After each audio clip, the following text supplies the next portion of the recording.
What's the secret to keeping your feet functional when the miles stack up?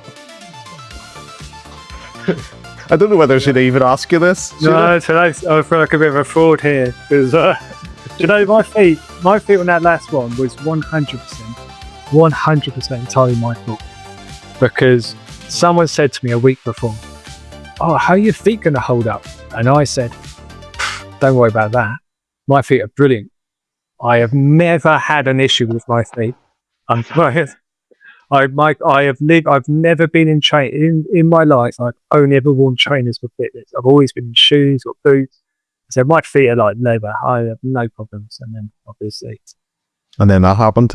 but then what do you do when you've got 100-mile bog? You know, you can change your socks every 20 minutes if you want. Is that, you know, change your trainers every 50 mile? Not that I could, but you know, it is what it is.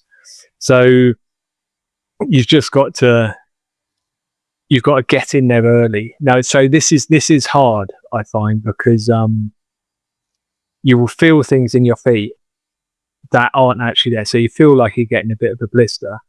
If you stopped every time you thought, "Oh, I'm getting a bit of a blister, I need to check that," you would never get anywhere. So you have to be a little bit sort of realistic with it. But when you're going, and if you feel like that rub is starting to rub, just get in there early and get those socks off. I love a compi plaster, and they come in all kinds of weird shapes now. There's ones you can wrap around your toes and all those kind of things. But anything that's starting to rub, if you look at, well, not that you probably want to, but if you look at some of my, on my Instagram, some of the early pictures of my feet, you'll see that there's little rubs appearing at where the tongue of the trainer was sitting, when it was laced up a little bit too tight and it was rubbing on the front of my ankle. So what I've done is I've trimmed down Compeed and I've put it over the ruts and put that protective barriering early to stop that becoming a thing. But it's a case of, you know, changing socks, powdering feet, and early intervention. If something's rubbing, just whack a Compeed on it before it turns into something nasty. Brilliant.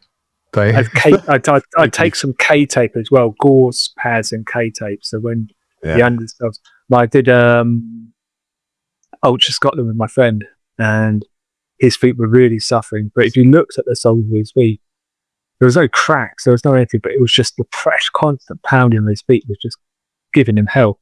So we just packed out gauze and then put K-tape over it to give him that little bit of cushioning, and it got him through the race. We changed at every checkpoint, and it managed to get him through.